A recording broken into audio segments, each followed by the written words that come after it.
ये क्लास 6 का है अमुक किताब कैसे इस्तेमाल करें। ठीक है, और हम लोग जो पढ़ेंगे इकाई 1 में क्या पढ़ेंगे, विविधता। और इसमें विविधता में क्या डेवलप होगा, अध्याय 1 में हम लोग का होता है विविधता की समझ, यानी अंडरस्टैंडिंग ऑफ डिवर्सिटी। ठीक है, विविधता की समझ। अध्याय 2 में विविधता एवं भेदभाव, भेदभाव पढ़ेंगे। उसके बाद ये दूसरा में हम पढ़ेंगे क्या, सरकार के बारे में जानेंगे। अध्याय 3 में सरकार क्या है। 31 में फिर लोकतांत्रिक सरकार का मुख्य तत्व ये पढ़ेंगे। इसको इकाई तीसरा में क्या पढ़ेंगे, स्थानीय सरकार और प्रशासन, है ना। इसमें क्या है, अध्याय 4 में हम लोग लोकतांत्रिक, इसमें अध्याय में क्या है, पंचायती राज। 49 में अध्याय 6 में गांव का प्रशासन। 6 में नगर प्रशासन, नगर प्रशासन। और 7 में हम लोग पढ़ेंगे आजीविका क्षेत्र एवं आजीविका। और अध्याय 9 में पढ़ेंगे शहरी एवं आजीविका 88 में। और इसके बाद संदर्भ में ये रहेगा। तो हम लोग क्या पढ़ेंगे, विविधता का समझ क्लास 6 का है। अब हम लोग पढ़ना स्टार्ट करते हैं, मतलब ठीक करते हैं। अध्याय 1 विविधता की समझ, है ना। अपनी कक्षा में चारों तरफ नजर दौड़ाइए। अपनी कक्षा में क्या करिए, चारों तरफ नजर दौड़ाइए। क्या कोई ऐसी साथी हैं जो बिल्कुल आपकी तरह दिखती हैं। इस पाठ में आप पढ़ेगी कि है लोग एक दूसरे से कई मामलों में विभिन्न होते हैं। वह न केवल अलग अलग दिखते हैं बल्कि वह अलग अलग क्षेत्र से भी आते हैं। उनका धर्म, रहन सहन, खान पान, भाषा, त्योहार आदि भी भिन्न होते हैं। यह विभिन्नताएं हमारे जीवन के कई तरह से रोचक एवं समृद्ध बनाती है। तो विभिन्नता हमारा में क्या होगा, धर्म के अनुसार हम विभिन्नता होगा, रहन सहन के अनुसार विभिन्नता होगा, खान पान के अनुसार विभिन्नता होगा, भाषा के आधार पर विभिन्नता होगा, त्योहार आदि विभिन्नता होता है। यह विभिन्नता हमारे जीवन के कई तरह से रोचक एवं समृद्ध बनाती है ना। इन विभिन्नताओं के कारण ही भारत में विविधता है। इन्हीं विभिन्नताओं के कारण ही भारत में क्या विभिन्नता है। रहन सहन, धर्म के आधार पर विभिन्नता होगा, रहन सहन के विभिन्नता, खान पान के अनुसार विभिन्नता, भाषा के आधार पर विभिन्नता, त्योहार के आधार पर विभिन्नता होते हैं। तो विभिन्नता क्या हो गया, इन्हीं विभिन्नताओं के कारण भारत एक विविधता है। विविधता या अनेकता हमारे जीवन की किस तरह बेहतर बनाती हैं। भारत इतनी विविधता वाले देश कैसे बना, क्या सभी तरह के विविधता का ही एक भाग होती है। चलिए कुछ उत्तर पाने के लिए हम इन पाठ को पढ़ते हैं। तो विभिन्नता क्या है, विभिन्नता हम जब पूरा भारत में विभिन्नता कहा है, धर्म के अनुसार विभिन्नता होगा, रहन सहन के अनुसार विभिन्नता होगा, उसके बाद खान पान के अनुसार विभिन्नता होगा, भाषा के आधार पर विभिन्नता होगा, त्योहार के आधार पर, याद यही सब विभिन्नता। और यही विभिन्नता का भारत का क्या है, विभिन्नता बनाता। तो अध्याय 1 में विविधता की समझ। अब हम लोग यहाँ से क्या करेंगे, यहाँ देखिए अब तीनों ये बच्चियां है, तीनों अलग अलग दिख रहा है चित्र में। अब हम लोग यहाँ से स्टार्ट करते हैं। आपकी उम्र के 3 बच्चे के ऊपर दिए गए हैं। जैसे आपकी उम्र के बच्चे को कितना दिया गया है, 3 बच्चे दिए गए, और तीनों अलग अलग टाइप का दिख रहा है ना, ऊपर दिए गए हैं। तो चित्र दिया गया है, खाली बक्से में आप अपना चित्र बनाइए। यानी कह रहा है बच्चों को अपना चित्र बनाइए। क्या आपके चित्र अन्य तीनों चित्रों जैसे एक ही हैं? हो सकता है कि आपका चित्र इन तीनों से बहुत भिन्न हो, जैसे कि ये तीनों चित्र में आप आपस में एक दूसरे से नहीं मिलती हैं। ऐसा इसलिए है कि हम सबके चित्रकारी करने के अपना अपना एक तरीका होता है, जिससे हमारी चित्रकारी से विभिन्नता होता है। उसी तरह हमारा रूप, रंग, खान पीन आदि में विभिन्नता होगा। कहने का मतलब ये चित्र है, और ये तो हमारा क्या है, तीनों चित्र जैसे होता है। तो सबको जो ये तीनों चित्र विभिन्न है, तीनों चित्र आपस में एक दूसरे से विभिन्न मिलते हैं। इसलिए हम कह सकते हैं चित्रकारी बनाने का अपना अपना तरीका होता है। मतलब हर व्यक्ति को चित्र बनाने का क्या होता है, अपना अपना तरीका होता है। जिस तरह हमारी चित्रकारी विभिन्नता, उसी तरह हमारा क्या होता है, रूप, रंग आदि, खान पीन भी विभिन्नता होता है। तो जिस तरह का चित्रकारी में तीनों में क्या है, ये विभिन्नता, उसी तरह हमारे खान पीन, रहन में सब में क्या है, विभिन्नता होती है। ठीक है, अपने बारे में उनकी जानकारी, बाहर जाते समय मैं कौन सा कपड़ा पहनता हूँ, घर में कैसे बात करता हूँ, मेरा पसंदीदा खाल क्या है, मुझे किताब के बारे में, ये सब क्या है, ये सब अपने बारे में लिखना है। लेकिन यहाँ से हम लोग कह रहे हैं, यहाँ से पढ़ेंगे अपनी अध्यापिका की सहायता से यह पता कीजिए कि आप में से कितने साथियों को जवाब एक जैसा है। क्या कक्षा में कोई ऐसा साथी भी है जिसकी सूची आपके जैसी से हूबहू मिलती है? शायद नहीं। हालांकि ऐसा होगा कि कोई साथी कुछ जवाब आपके जवाब से मिलता जुलता होगा। कितने साथियों की आपके जैसा किताब पढ़ना पसंद है? आपकी कक्षा में क्या अगर आपकी कक्षा के विद्यार्थियों कुल मिलाकर कितनी भाषाएं बोलते हैं? इनमें से अब तक आपको यह अंदाजा हो गया होगा कि कई मामले में आप अपनी साथियों की तरह ही और कई मामलों में आप उससे बिल्कुल अलग हैं।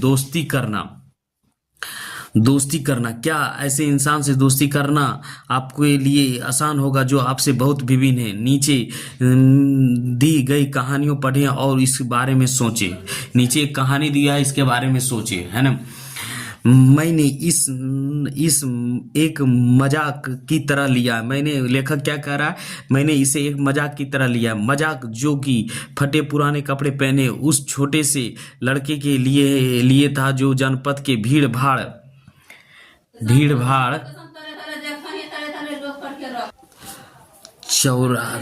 वाले चौराहे के लाल बत्ती पर अखबार बेचता था। मतलब एक छोटा सा बच्चा क्या है, लाल बत्ती पर लड़का है जो जनपद पर भीड़ भाड़ वाले जगह के एक लाल बत्ती पर अखबार बेचता था। जब भी वहाँ साइकिल से गुजरता तो वह अंग्रेजी का अखबार हाथ में लहराते हुए मेरे पीछे भागता और उस दिन की सुर्खियों के हिंदी अंग्रेजी को मिलने जुले शब्द से चिल्लाकर सुनाता रहता। इस बार मैं पटरी के सहारे रुका और मैंने उसे हिंदी के अखबार मांगा। उसके मुंह खुला का खुला रह गया। उसने पूछा, मतलब आपको हिंदी आती है? बिल्कुल, मैंने अखबार को पैसा देते हुए कहा। मतलब एक बड़ा लड़का है जो कहा कि आपको हिंदी आती है, छोटा लड़का था तो हाँ बोला कि हाँ मुझे आती, बिल्कुल आती। क्या तुमने क्या सोचा? वह रुका, पर आप लगते तो बड़ा अंग्रेज है। मतलब छोटा बच्चा जो रुका था पटरी पर उसको बोल रहा, आप तो बड़ा लगते हैं अंग्रेज है। वह बोला, मतलब कि आप हिंदी भी पढ़ सकते हैं? तो ये लड़का जो छोटा सा लड़का है, ये टेम्पू जा रहा है तो ये पटरी पर रुका और इसको हिंदी अखबार देते हुए बोला था, आप तो बिल्कुल अंग्रेज है, क्या आपको हिंदी आता है? तो बोला हाँ बिल्कुल, आप हिंदी पढ़ सकते हैं? तो बोला हाँ बिल्कुल पढ़ सकते हैं। यहाँ कह रहा हाँ बिल्कुल पढ़ सकते हैं। ये छोटा सा बालक इस बार मैं थोड़ा अधीर होते हुए बोला, मैं हिंदी बोल सकता हूँ, पढ़ सकता हूँ और लिख भी सकता हूँ। मैंने स्कूल में दूसरा सब्जेक्ट विषय का साथ हिंदी पढ़ी है। तो ये कह रहा है इसके आपको हिंदी आता, आप तो बड़ा अंग्रेज लग रहे हैं तो आपको तो हिंदी नहीं आता होगा। लेकिन फिर भी इसको समझाया, फिर अधीर होके बोला कहा मैं हिंदी सब्जेक्ट का मतलब विषय होता है, हिंदी पढ़ सकता हूँ। सब्जेक्ट, उसने पूछा, अब जो कभी स्कूल नहीं गया उसको मैं क्या समझाता कि सब्जेक्ट क्या होता है? वह कुछ होता है। मैंने शुरू किया ही था कि बत्ती हरी हो गई और मेरे पीछे गाड़ियों का हॉर्न का शोर 100 गुना बढ़ गया। मैंने भी अपने आप को ट्रैफिक के साथ आगे बढ़ने दिया। अगले दिन वह फिर से वहाँ पर था। वह मुस्कुरा रहा था और मेरी तरफ हिंदी के अखबार बढ़ाते हुए उसने कहने लगा, भैया आपका अखबार, आप बताइए कि सब्जेक्ट क्या चीज़ है? अंग्रेजी का यह शब्द उसकी जुबान पर अजीब लग रहा था। ऐसा लगा मानो अंग्रेजी में सब्जेक्ट शब्द का दूसरा अर्थ प्रजा उस अर्थ में उसका प्रयोग कर रहा था।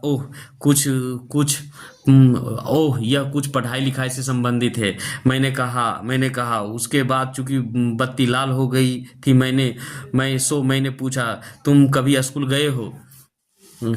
तो उसने कहा कभी नहीं। उसने जवाब दिया कभी नहीं। फिर बात बढ़ाते हुए उसने गर्व से कहा, मैं जब इतना सा ऊंचा था तभी से मैंने काम करना शुरू कर दिया था। वो क्या किया, तो अपने लंबाई बताते हुए गर्व से कहा, जब मैं इतना बड़ा था तो क्या कर रहा, मैंने काम करना शुरू किया था। उसने मेरी साइकिल के गद्दी के बराबर अपने आप को नापा। पहले मेरी माँ मेरे साथ आती थी, लेकिन अब मैं अकेला ही कर लेता हूँ। अभी तुम्हारी माँ कहाँ है? मैंने पूछा। पर तब तक बत्ती हरी हो गई और मैं चल पड़ा। मैंने उसे अपने पीछे कहीं से चिल्लाते हुए सुना, वह मेरठ में है और उसका साथ बाकी ट्रैफिक के शोरगुल में डूब गया। मेरा नाम समीर है, उसने अगले दिन कहा और बड़ी शर्माते हुए मेरा नाम पूछा। मतलब छोटा लड़का कह रहा मेरा नाम समीर है और वो दूसरे को बोला आपका नाम क्या है, बहुत शर्माते हुए बोला आपका आपका नाम। तो यह तो बड़ा अचरज की बात है कि मेरा साइकिल डगमगाई, मेरा नाम भी समीर है, मैंने बताया। क्या? उसकी आंखों एकदम से चमक उठी। हाँ, मैंने मुस्कुराते हुए कहा। तुम्हें पता है समीर का अर्थ पवन हवा या पवन, और पवन पुत्र कौन है जानते हो? है ना, हनुमान। तब आप समीर एक दूसरे से मैं भी समीर हूँ, दोनों खूब खुश होते हुए कहा। हाँ, ठीक है, मैंने जवाब दिया और अपने हाथ को आगे बढ़ाया। हाथ मिलाओ समीर दो बोला। छोटा सा हाथ में मेरा हाथ एक नन्ही सी चिड़िया की तरह समा गया। मैं साइकिल चलाकर आगे बढ़ चुका था और पर उसके हाथ की गर्माहट अब तक महसूस कर रहा था। अगले दिन उसके चेहरे पर उसकी चिरपरती मुस्कान नहीं थी। मेरठ में बड़ी गड़बड़ी हो गई, उसने कहा। वहाँ दंगे, बहुत लोग मारे गए। मैंने मुख्य अखबार की सुर्खियों की तरफ देखा, बड़े बड़े अक्षरों में लिखा था सांप्रदायिक दंगे। लेकिन समीर, मैंने शुरू किया ही था कि मैं मुसलमान समीर हूँ, वह बोल पड़ा। अरे मेरे सभी लोग मेरठ में है। मेरी आंख भर आई। जब मैंने उसके कंधे पर हाथ रखा तो उसने नज़र ऊपर नहीं उठाई। अब समीर और समीर दो में कोई 3 अंतर लिखिए। क्या यह अंतर दोस्त बनने से रोक सकता है? अगले दिन वह चौराहा पर नहीं था, ना उसके अगले दिन वह दिखा और ना ही आगे फिर कभी। अंग्रेजी या हिंदी के कोई अखबार मुझे नहीं बता सकता है मेरा समीर दो फिर कहाँ गया। मतलब छोटा लड़का चला गया। ये पाइपिल सेना गुप्ता की कहानी है, द लाइट्स चेंजेड पर आधारित है। ये कहानी लिखा गया कि विविधता का अंतर कैसे समझे। ठीक है, अब हम लोग विविधता के बारे में बात करते हैं। ठीक है, जहां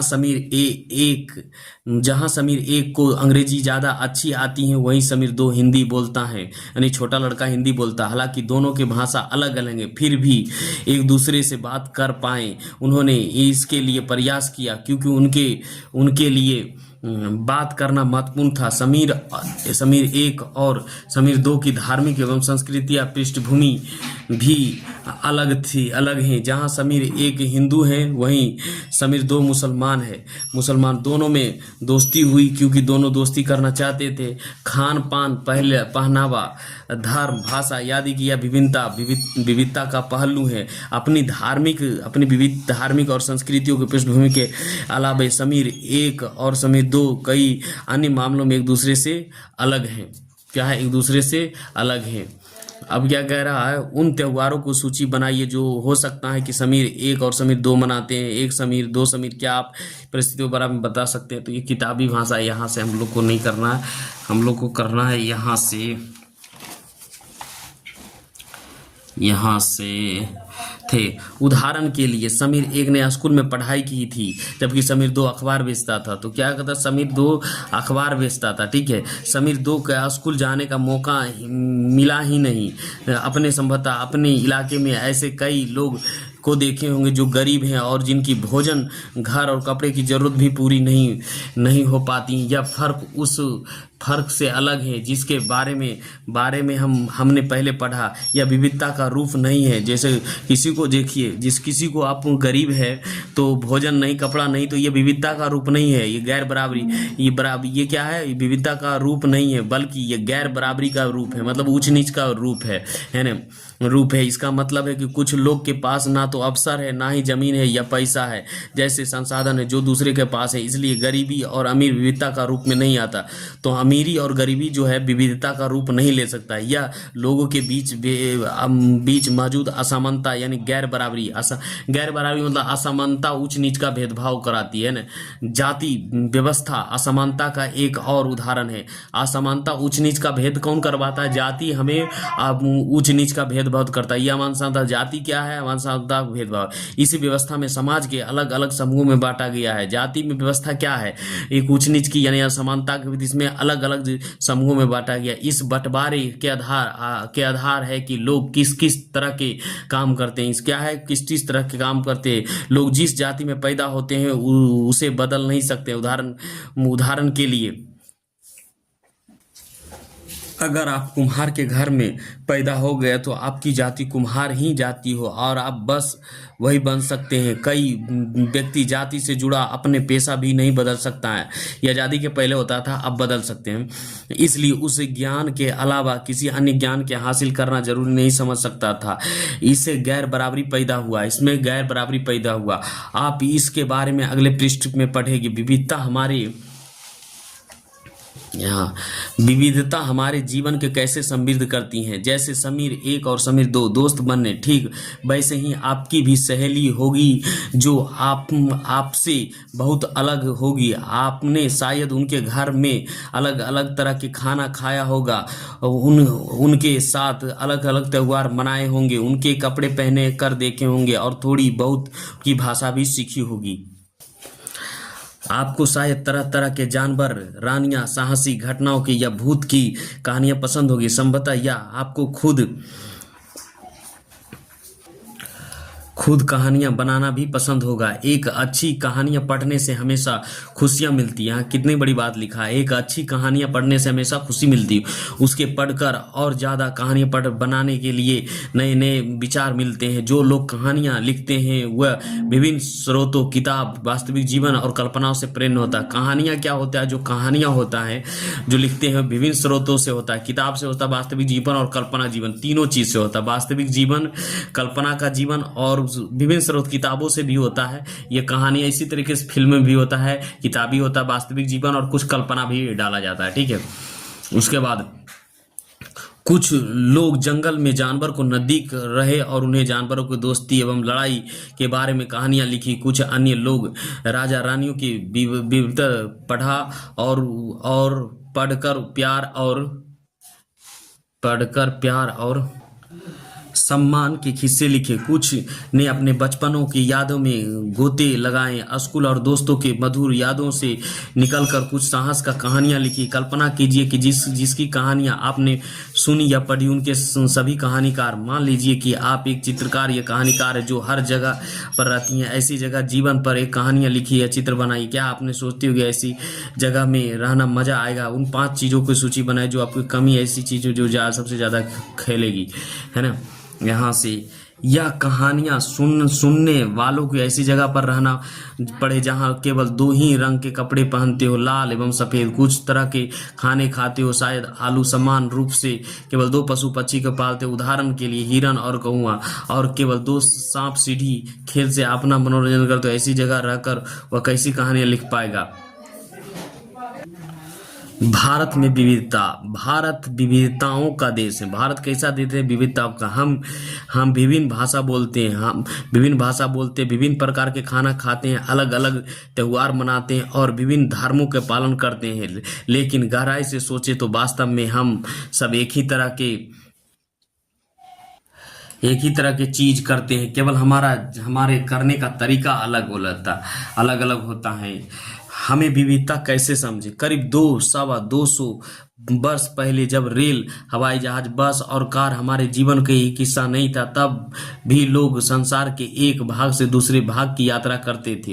वे पानी की जहाज में, घोड़े के ऊंट पर बैठकर जाते या फिर पैदल चलकर। अक्सर खेती और बसने के लिए नई जमीन की तलाश में या फिर व्यापार के लिए जाती थी। चूंकि यात्रा में बहुत समय लगता था, इसलिए लोग नई जगह पर अक्सर काफी लंबे समय तक ठहर जाते थे। इसके अलावा सूखे और अकाल के कारण कई बार लोग अपना घर बार छोड़ देते। उन्होंने जब पेट भर खाना तक नहीं मिलता था तो वह नई जगह जाकर बस जाते थे। कुछ लोग काम की तलाश में और युद्ध के कारण घर छोड़ देते थे। लोग जब नई जगह में बसना शुरू करते थे तो उन्हें रहन सहन में थोड़ा बदलाव बदलाव आ जाता था, कुछ चीज़ों नई जगहों की अपना लेता था और कुछ चीज़ों को पुराने ढेर पर ही चलते रहते थे। इसी तरह उनकी भाषा, भोजन, संगीत, धर्म आदि में नए और पुराने का मिश्रण होता रहता था। उनकी संगीत और नई जगह की संस्कृति में आदान प्रदान होते रहते थे और धीरे धीरे एक मिश्रित यानी मिली जुली संस्कृति उभरती है। ये सब क्या है, लोगों एक जगह से दूसरे जगह तो मिली जुली संस्कृति क्या करती है, उभरती है। अगर अलग अलग क्षेत्रों में इतिहास देखेंगे तो हम पाते हैं कि किस तरह से विभिन्न संस्कृतियों प्रभाव ने वहाँ के जीवन और संस्कृति का आकार देने में सही योगदान किया है। इस तरह से कई क्षेत्रों में अपना विशिष्ट इतिहास के कारण विविधता संपन्न हो सकता है। ठीक इसी प्रकार लोग अलग अलग तरह के भौगोलिक स्थिति से किस एक प्रकार के समन्वय बैठता है, उसे भी विविधता उत्पन्न होती है। उदाहरण के लिए समुद्र के पास रहने में और पहाड़ी इलाके में रहने बड़ा बड़ा फर्क है। न केवल वहाँ के लोगों को कपड़े और खान पान की आदत में फर्क होगा, बल्कि जिस तरह का काम वो करेगा वह भी अलग अलग होगा। शहर में अक्सर लोग यह भूल जाते हैं उनका जीवन उनके भौतिक वातावरण से किस तरह से गहराई से जुड़ा है। ऐसे इसलिए है कि शहर में लोग विरल ही अपनी सब्जी अनाज उगाते हैं, वहाँ इन चीज़ों के लिए बाजार पर ही निर्भर रहता है। आइए भारत के दो भाग, कौन सा भाग, दो भाग, लद्दाख और केरल का उदाहरण के जरिए यह समझने की कोशिश करें कि किस क्षेत्र में विविधता और ऐतिहासिक और भौगोलिक कारक के क्या असर पड़ता है। ये है लद्दाख, ऊंचे पहाड़ वाले रेगिस्तान इलाका है ना। तो लद्दाख जम्मू और कश्मीर के पूर्वी हिस्से में क्या है, पूर्वी हिस्से में पहाड़ियों में बसा हुआ एक रेगिस्तान इलाका है, यानी पूर्वी में। तो ये कहाँ है, पश्चिमी में, जम्मू और कश्मीर के पूर्वी हिस्से में पहाड़ी में बसा हुआ रेगिस्तान इलाका है रेगिस्तान। यहाँ पर बहुत ही कम खेती संभव है, क्योंकि लद्दाख में बहुत कम, क्योंकि इस क्षेत्र में बारिश बिल्कुल नहीं होती है और यह इलाका हर वर्ष काफी लंबे समय तक बर्फ से ढका रहता है। इस क्षेत्र में बहुत ही कम पेड़ उग पाते हैं। पीने के पानी के लिए लोग गर्मी के महीने में पिघले वाले बर्फ पर ही निर्भर रहते हैं। यहाँ के लोग खास किस्म के बकरी पालते हैं जिसे पश्मीना ऊन मिलता है।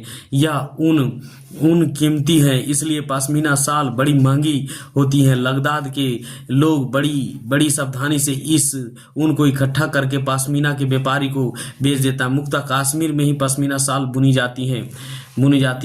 यहाँ के लोग दूध से बने पदार्थ जैसे मक्खन, चीज, खास तरह के छेना एवं मांस खाते हैं। हर एक परिवार के पास कुछ गायें, बकरी एवं याक होती हैं। रेगिस्तान होने का यह मतलब नहीं है कि व्यापारी यहाँ आने के लिए आकर्षित नहीं हुए। लद्दाख तो व्यापार के लिए एक अच्छा रास्ता माना गया है, क्योंकि यहाँ कई घाटियां हैं जिनके गुजार का कर मध्य एशिया के काफिले इसी इलाके में पहुंचते थे, जिसके आज तिब्बत कहते हैं। यह काफिला अपने साथ मसाला, कच्चे रेशम, दरियाई आदि लेकर चलते थे। लद्दाख के रास्ते में बौद्ध धर्म तिब्बत पहुंचा था। लद्दाख के छोटे तिब्बत भी कहते हैं। करीब 400 साल पहले यहाँ पर लोग का इस्लाम धर्म से परिचय हुआ। 400 साल पहले इस्लाम धर्म परिचय हुआ और यहाँ अच्छी खासी संख्या में मुसलमान रहते हैं। लद्दाख में गानों और कविता के लिए बहुत ही समृद्ध मौखिक संग्रह है। तिब्बत के ग्रंथ केसर सागा लद्दाख में काफी प्रचलित हैं। उस स्थानीय रूप से मुसलमान और बौद्ध दोनों ही लोग गाते हैं और उस पर नाटक खेलते हैं। तो ये बात क्या है, पश्मीना शाल हम लोग देख लें। यहाँ पश्मीना शाल बनाती हुई औरतें। ये है केरल, भारत के दक्षिण पश्चिम कोने में बसा हुआ राज्य है। भारत यह दक्षिण और पश्चिम में कोने में बसा हुआ राज्य केरल है। यह एक तरफ समुद्र से घिरा हुआ है और दूसरी तरफ पहाड़ियों से। केरल क्या है, एक तरफ समुद्र से दूसरी तरफ पहाड़ी।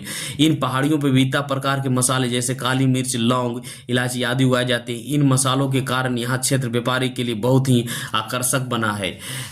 सबसे पहले अरबी एवं यहूदी व्यापारी करने केरल आए हैं।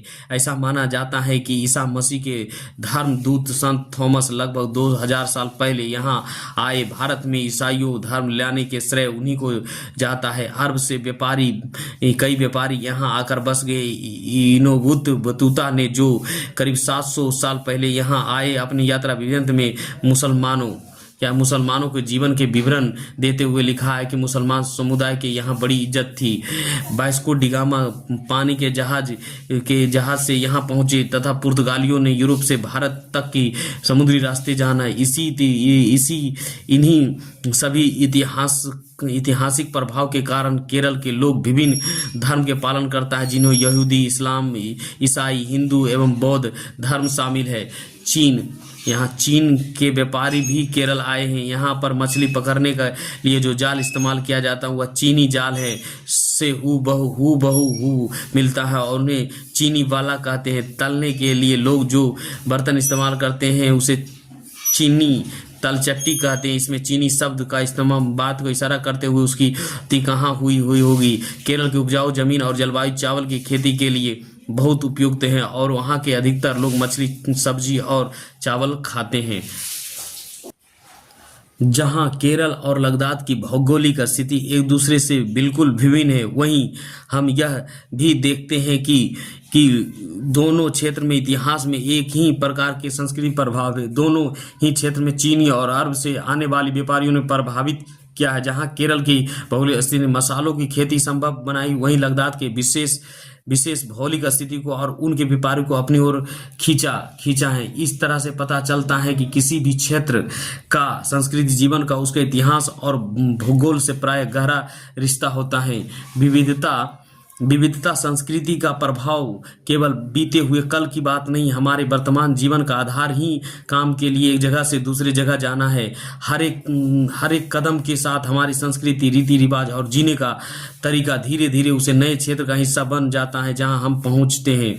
ठीक इसी तरह अपने पड़ोस में हम अलग अलग समुदाय के लोगों के साथ रहते हैं। अपने रोजमर्रा के जीवन में हमें मिलजुल कर काम करते हैं और एक दूसरे के रीति रिवाज और परंपरा से घुल मिल जाते हैं। विविधता में एकता। भारत की विविधता या अनेकता को उसी के ताकत या स्रोत माना गया है। जब अंग्रेजों के भारत पर राज था तो विभिन्न धर्म, भाषा और क्षेत्र के महिला और पुरुष ने अंग्रेजों के खिलाफ मिलकर लड़ाई लड़ी। भारत के स्वतंत्रता संग्राम में अलग अलग परिवेश के लोग शामिल थे। उन्होंने एकजुट होकर आंदोलन किया, इकट्ठा जेल गए और अंग्रेजों के अलग अलग तरीके से विरोध किया। अंग्रेजों ने सोचा था कि वह भारत के लोगों को फूट डाल संकेत है, क्योंकि उनमें काफ़ी विविधता है और इस तरह का उन्हें राज चलता रहेगा। मगर लोगों ने दिखला दिया कि वह एक दूसरे से चाहे कितनों विभिन्न है, अंग्रेजों के खिलाफ कड़ी लड़ाई जाने वाली लड़ाई में वह सब एक हैं। ये कविता है। दीन खून का हमारे प्यारे ना भूल जाना, खुशियों में अपनी हमें पर आंसू बहा के जाना। सैयद ने हमारे चुन चुन के फूल तोड़े हैं, वीरान इस चमन में कई गुल खिल जाने के। दीन खून ने हमारा गोली खाए के साए में, जलिया बाग में हम खूनी पड़ी कब्र पर दिया जला के जाना है। दिन खून के हमारे हिंदू ओ मुस्लिम की होती आज होली, बहते हैं एक रंग में दामन भीग के जाना। दिन खून के हमारे, कुछ जेल में पड़ जाना है, कुछ कब्र में गड़े हैं, दो बूंद आंसू उन पर है प्यारे बह जाना। दिन की खून की होली हमारे। भारतीय जन नाटक संघ इप्ट। तो ये क्या है, एक कविता है जो आज़ादी के समय लिखा गया। तो ये स्वतंत्रता दिवस के अवसर पर भाषण देते हुए पंडित जवाहरलाल नेहरू। तो स्वतंत्रता दिवस पर क्या है, पंडित जवाहरलाल नेहरू क्या दे रहे हैं, भाषण दे रहे हैं। और तो ये प्रथम प्रधानमंत्री थे। तो ये अब हम लोग यहाँ से पढ़ना स्टार्ट करेंगे।